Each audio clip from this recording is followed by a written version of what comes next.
ABC news में आपका स्वागत है। मौसम की नई अपडेट जानने के लिए हमारे चैनल को लाइक और सब्सक्राइब करें। देश भर में मौसम का मिजाज बदल गया है।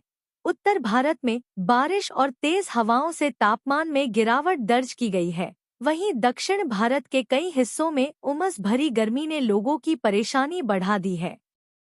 पूर्वोत्तर में हल्की बारिश के चलते मौसम सुहावना बना हुआ है, जबकि मध्य भारत में बादलों की आवाजाही जारी है। इस बीच मौसम विभाग ने अगले 2 दिनों के लिए कई राज्यों में आंधी तूफान और बारिश का अलर्ट जारी किया है। दिल्ली, राजस्थान, उत्तर प्रदेश और मध्य प्रदेश के कई इलाकों में पारा 40 डिग्री के पार पहुंच गया है।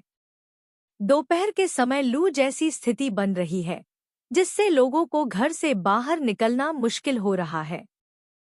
शनिवार को दिल्ली एयरपोर्ट पर सैकड़ों यात्रियों को घंटों इंतजार करना पड़ा, क्योंकि 450 से अधिक उड़ानें देरी से चल रही थी और भीड़-भाड़ के कारण कई उड़ानें रद्द कर दी गई थी। दोपहर से स्थिति में सुधार आना शुरू हुआ। शुक्रवार शाम को राजधानी में धूल भरी आंधी और बारिश के कारण देरी हुई। फ्लाइट ट्रैकिंग वेबसाइट फ्लाइटरडार 24 के अनुसार शुक्रवार को 439 आने वाली उड़ानें और 507 जाने वाली उड़ानें देरी से चल रही थी। शनिवार दोपहर तक दिल्ली एयरपोर्ट से जाने वाली 40% उड़ानें औसतन 44 मिनट की देरी से चल रही थी। शुक्रवार शाम को एक्स पर जारी एक ट्रैवल एडवाइजरी में एयर इंडिया ने कहा, भारी आंधी और तेज हवाओं के कारण खराब मौसम ने उत्तर भारत के कई हिस्सों में उड़ान संचालन को प्रभावित किया है।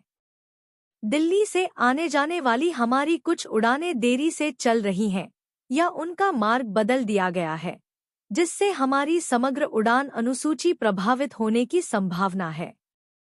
वहीं दक्षिण भारत और पूर्वोत्तर के कुछ हिस्सों में मौसम का मिजाज कुछ अलग ही है।